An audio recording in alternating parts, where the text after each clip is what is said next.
Hello student, welcome to MTC. मैं हूँ KP sir. प्रश्नावली आपको 4.3 के सॉल्यूशन कराने जा रहे हैं। इसके पहले के वीडियो में हम आप लोगों को बता चुके हैं कि द्विघात समीकरण के प्रयोग द्वारा मूल कैसे ज्ञात करते हैं। तो यहाँ पर आपको जो द्विघात समीकरण है कह रहा है कि इसके मूलों का अस्तित्व है कि नहीं है, ये चीज़ आपको बताना है पहले। क्योंकि ये चीज़ आ गया कि इसके पहले पिछले वीडियो में आप लोग देखेंगे कि मूलों के अस्तित्व के बारे में भी हम कुछ आप लोगों को बताए हैं। उसमें ये बताया है कि मूलों का अस्तित्व कब होता है और कब अस्तित्व नहीं होता है। मूलों के अस्तित्व की जानकारी के लिए आपको डी ज्ञात करना होता है। क्या करना होता है? डी ज्ञात करना होता है। यदि डी का मान 0 से बड़ा हो या 0 के बराबर हो तो मूलों का अस्तित्व होता है। यदि डी का मान 0 से छोटा हो जाए तो मूलों का कोई भी अस्तित्व नहीं होता है, यानी मूल वास्तविक नहीं होता है, काल्पनिक होता है। ये मैं आपको पिछले वीडियो में बता चुका हूँ। जो विद्यार्थी चाहेंगे पिछले वीडियो को देखकर समझ लेंगे। चलिए, मैं इसका पहला क्वेश्चन इसलिए नहीं लिखा, पूरा क्वेश्चन आप लोग स्वयं बनाने का प्रयत्न करेंगे, कहीं ना कहीं आपको मिल भी जाएगा। तो चलिए अब यहाँ से आपको शुरू करते हैं। पहले आपको क्या करना है कि इसके मूलों का अस्तित्व देखना है। क्या करना है? मूलों का अस्तित्व देखना है। तो देखिए, इसका पहले आप मूलों के अस्तित्व देखने से पहले एक चीज कीजिए कि इसका टैली कीजिए। आपको डी निकालना होगा ना। तो जो इक्वेशन है आपका, इक्वेशन का प्रारूप होता है, प्रारूप पढ़े होंगे। प्रारूप इक्वेशन का जो प्रारूप होता है वो होता है ax² plus bx plus c बराबर 0। तो इस आधार पर ये इसका मान हो जाएगा और इसका जो गुणांक है ये इसका मान हो जाएगा और ये जो है आपका अचर पद हो गया, यानी ये अचर पद हो गया ये। तो चलिए, इसके अलग अलग मान हम लिख सकते हैं, अलग अलग मान आराम से लिख लेंगे। जैसे मान लीजिए कि a लिखना है, a बराबर, तो a बराबर हमारा 2 आ जाएगा। अब यहाँ से देखिए b, तो x² का गुणांक, x का गुणांक था तो a था, अब b क्या है? x का गुणांक है। तो यहाँ कोई भी अंक नहीं आपको दिखाई पड़ रहा है, तो एक छिपा हुआ है ऑलरेडी। कोई भी यदि अंक दिखाई न पड़े तो ऐसी स्थिति में एक ऑलरेडी छिपा रहता है। क्या? एक छिपा रहता है। तो b बराबर आपका हो गया 1।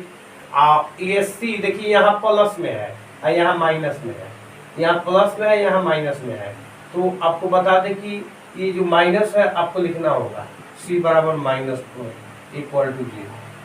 अब हो गया। आपको अस्तित्व पता करने के लिए, यानी जो मूलों का अस्तित्व कह रहा है, देखिए यहाँ पर कह रहा है अस्तित्व, तो इसी के लिए आपको डी फाइनल करना होगा, यानी डी निकालना होगा अस्तित्व की जानकारी के लिए, उसका अस्तित्व है या नहीं है। तो डी का फॉर्मूला है b² - 4ac। डी बराबर होता है b² - 4ac। b का मान यहाँ 1 है, स्क्वायर -4, a का मान आपका 2 है और c का मान -4 है, सॉरी 4 है। तो यहाँ पर 0 नहीं देना है, गलती से दिया गया है, सॉरी। तो आपको 0 नहीं देना है। यहाँ आपका मान क्या है? 4 है। अब इसका हल कीजिए। 1 का हल कितना होगा? 1 और माइनस गुने माइनस प्लस 16 दूना 32। आपका क्या हो गया? 16 दूना 32। 32 और 1 हो गया 33। अब डी आपका हुआ 33। तो इसका मतलब हुआ कि d ग्रेटर देन 0, अर्थात मूलों का अस्तित्व क्या होगा? मूलों का अस्तित्व है। यहाँ पर देख रहे हैं कि मूलों का अस्तित्व है, ये नहीं कह सकते कि मूलों का अस्तित्व नहीं है। तो पहले तो आपको मूलों का अस्तित्व चेक करना था। यदि मूलों का अस्तित्व है तो आपको कैसे हल करना है? तो हल करने के लिए कह रहा है कि पूर्ण वर्ग बना करके इसको हल करना है। कैसे हल कीजिएगा? पूर्ण वर्ग बनाने की विधि द्वारा। तो देखिए, मैं आपको पूर्ण वर्ग बनाने की विधि द्वारा हल कराने जा रहा हूँ। इसका हल कीजिएगा पूर्ण वर्ग बनाने की विधि द्वारा। ये जो मूलों का अस्तित्व है, इतना आप लोग पहले इसको राइट कर लीजिए, और तब मैं आपको वर्ग करके बता रहा हूँ कि किस तरह से इसका हल करना है। वीडियो रोक कर देख लीजिएगा, इसको उतार लीजिएगा, तब आगे बढ़िएगा।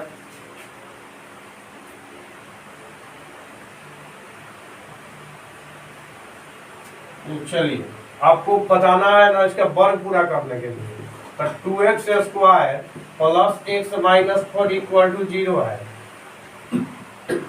इसका वर्ग करने के लिए 2 से गुणा कर देते हैं, क्योंकि भाग देखो तो हम आपको बताए हैं पिछले वीडियो में वर्ग पूरा करने की जो विधि है हम भाग देकर ही आप लोगों को बताए थे।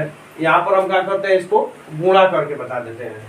चलिए ये 2 जो है वर्ग संख्या नहीं है, x स्क्वायर वर्ग संख्या है, तो इसमें क्या करेंगे 2 से गुणा कर देंगे, 2 से गुणा कर देंगे।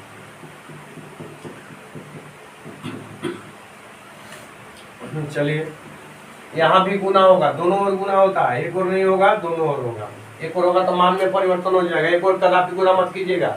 यदि ऐसा आप करते हैं कि एक और गुना कर देते हैं तो आपका गलत हो जाएगा।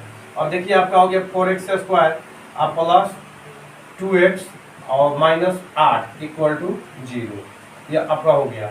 अब देखिए इसको लिखिएगा तो 2x होल स्क्वायर हो गया, आप प्लस 2 इंटू 2x प्रथम पद और दूसरा पद कितना होगा। अब दूसरा पद आपको उतना लिखना है कि तो प्रथम पद हो गया और 2 इंटू प्रथम पद, और यहाँ पर आपका इतना ही है। तो बताए थे नियम, जिन लोगों को समझ में नहीं आएगा पिछले वीडियो को जा करके देख लेंगे। ऐसे मैं इसको बता देता हूँ कि आपका 1/2 हो जाएगा। क्या हो गया 1/2 हो गया। अब 1/2 हो जाएगा तो 2 से 2 कैंसिल हो जाएगा और आपका जितना है उतना ही आ गया।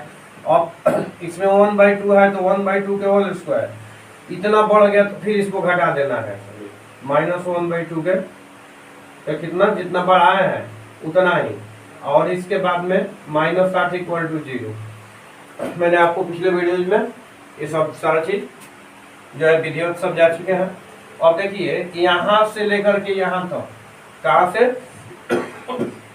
यहाँ से आप शुरू करेंगे और यहाँ तक तुलना कीजिए तो ये ए हो जाएगा, ये 2 है, ये ए हो गया, ये बी पद हो गया, ये हो गया बी पद की हो गया। तो ऐसी स्थिति में क्या होता है कि a plus b whole square, तो a के स्थान पर आपका कितना है 2x, अब प्लस b के स्थान पर 1/2 है, इसका होल स्क्वायर हो गया। और इसके बाद इसको दाहिने जब ले जाते हैं तो आपका देखिए दोनों माइनस में है, दोनों टर्म क्या है माइनस में है, दाहिने जाएगा बराबर का तो दोनों क्या हो जाएगा प्लस में हो जाएगा, दोनों माइनस में है दाहिने जाएगा तो प्लस हो जाएगा। तो चलिए 1/2 का स्क्वायर कीजिएगा तो 1/4 हो जाएगा, अब प्लस 8 हो जाएगा इक्वल टू, अब 0 आपका हट गया क्योंकि दाहिने चला गया है।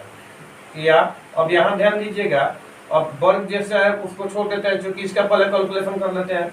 तो 2x से प्लस 1/2 और इसका क्या है होल स्क्वायर इक्वल टू, अब देखिए यहाँ पर कैलकुलेशन डायरेक्ट कर सकते हैं, 4/32 यानी 4/32 है 33, 33/4 ये आपका डायरेक्ट कैलकुलेटर हो गया। अब चलिए आपको क्या करना है कि 2x से या मत लिखना भूलिएगा, या के बाद कामा भी होना चाहिए, नहीं तो आपका नंबर कट जाएगा, या के बाद कामा नहीं देंगे तो आपका नंबर कट जाएगा। तो ऐसा करना है कि 2x से आपका जो है क्या होगा 2x हो गया 2x plus 1/2, 2x plus 1/2 sorry 2x plus 1/2 equal to, अब देखिए इसका जब स्क्वायर हटाएंगे तो दाहिने साइड में क्या हो जाएगा अंदर रूट हो जाएगा, अंदर रूट 33 बटा आपका हो गया 4।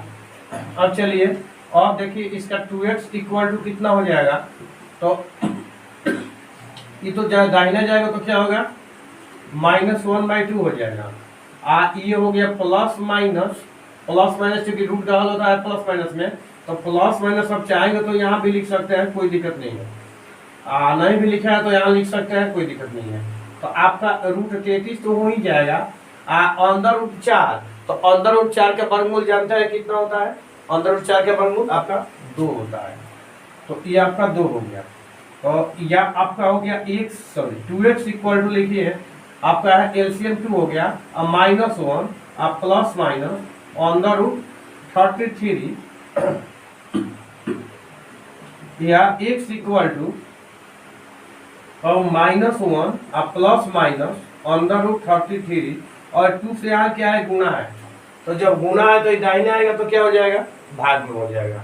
दूसरा तरीका कि 2x है तो यहाँ 1/2 से मल्टीप्लाई कर दीजिए और यहाँ भी 1/2 से मल्टीप्लाई कर दीजिए, या तो इसके उधर लाइए तो भाग में आ जाएगा, या फिर इसको हटाना चाहते हैं 2 को, तो चूंकि गुना में है तो 1/2 से मल्टीप्लाई कर देगा तो 2 से 2 कैंसिल हो जाएगा। बात समझिए जो मैं क्या कर रहा हूँ, समझिए, थोड़ा समझा देता हूँ। यदि मान लीजिए इसमें मैं 1/2 से मल्टीप्लाई कर देता हूँ तो यहाँ भी हमको वही करना होगा, तो यहाँ से तो ये आपका कैंसिल हो जाएगा और ये हो जाएगा मल्टीपल हो जाएगा, तो 2 × 2 कितना हो जाएगा, 2 × 2 आपका हो गया 4। तो यही आपका क्या है, x का वैल्यू होगा, x = यही आपका सॉल्यूशन होगा।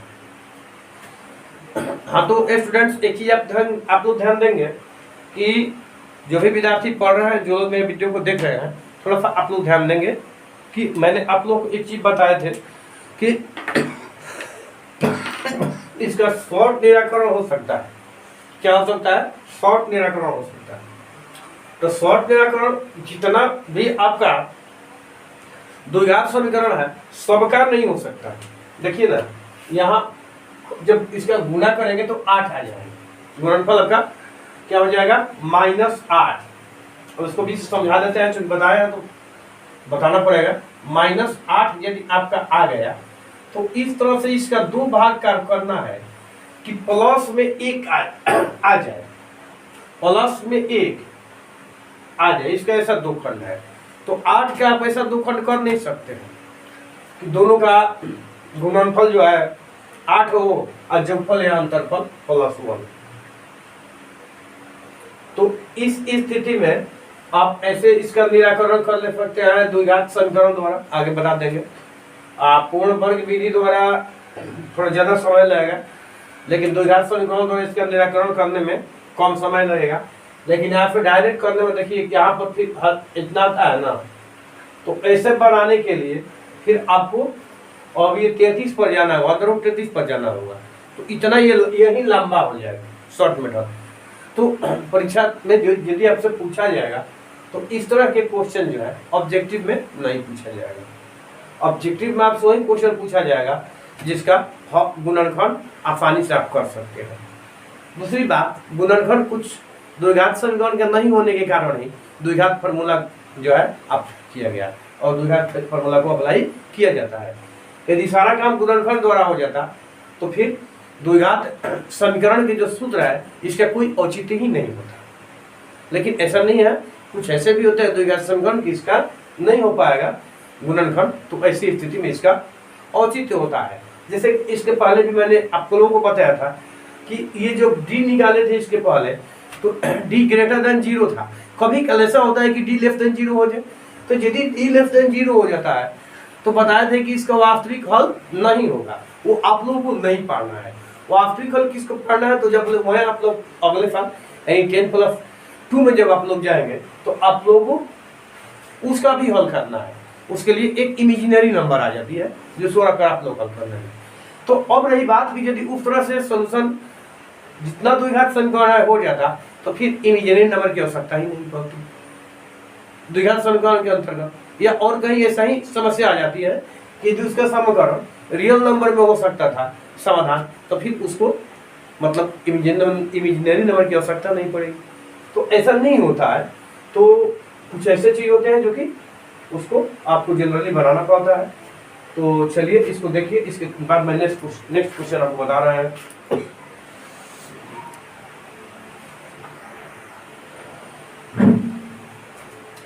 चलिए आप लोगों को नेक्स्ट क्वेश्चन बताने जा रहे हैं।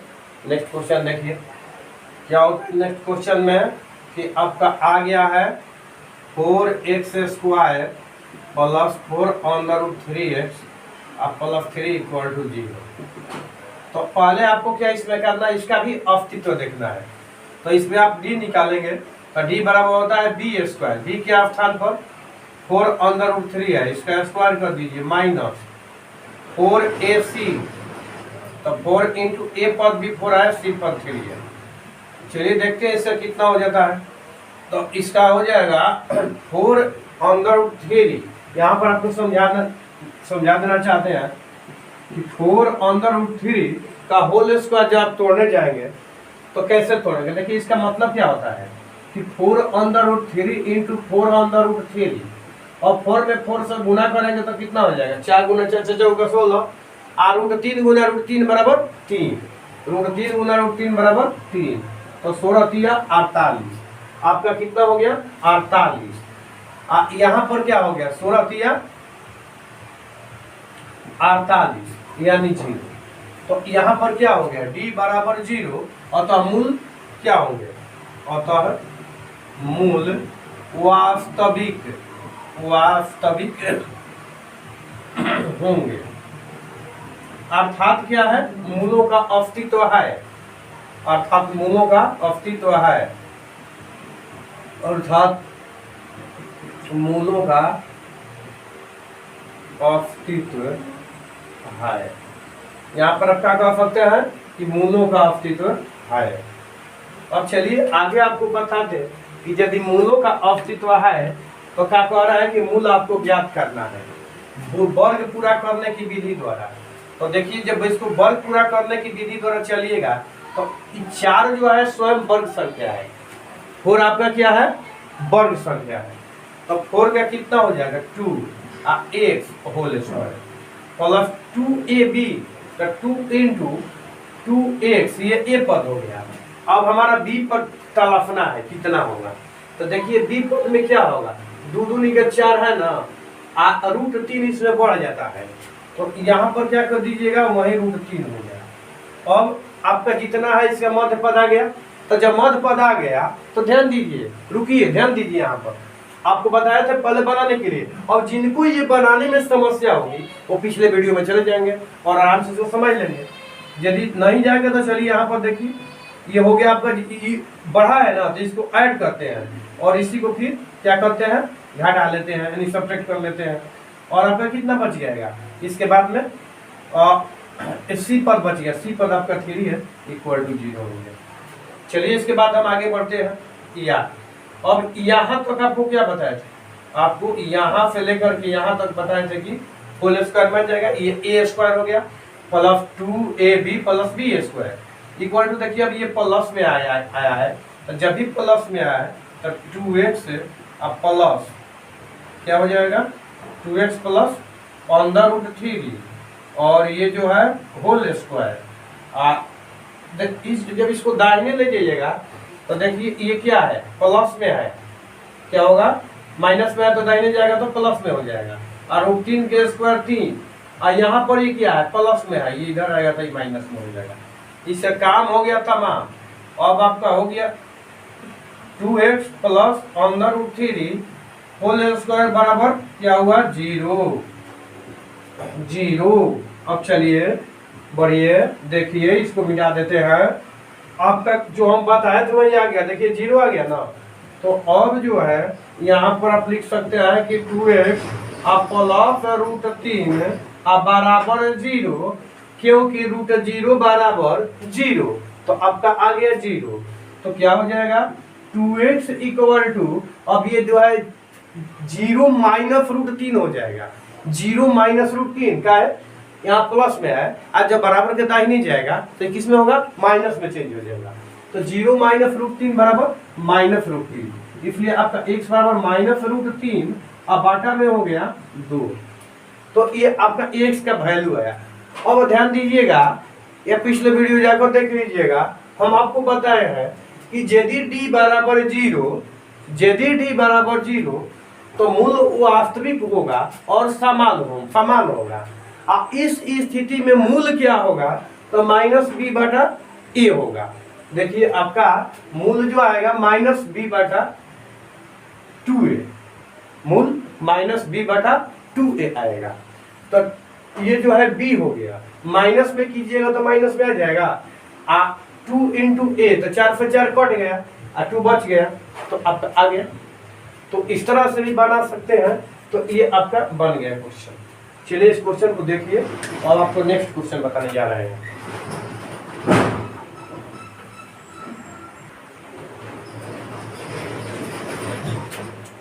चलिए आपको नेक्स्ट क्वेश्चन में ले चलते हैं।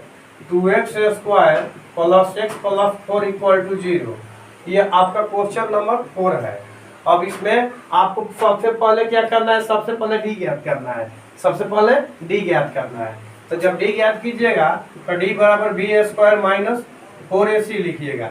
b आपका कितना है 1 है, 1 के स्क्वायर माइनस 4, ए पद कितना है 2 है, 80 पद कितना है 4 है, 1 माइनस 16 दूना 32 इक्वल टू माइनस 31, इसलिए आपका क्या हो गया लेस देन 0, यानी डी आपका लेस देन हो गया 0।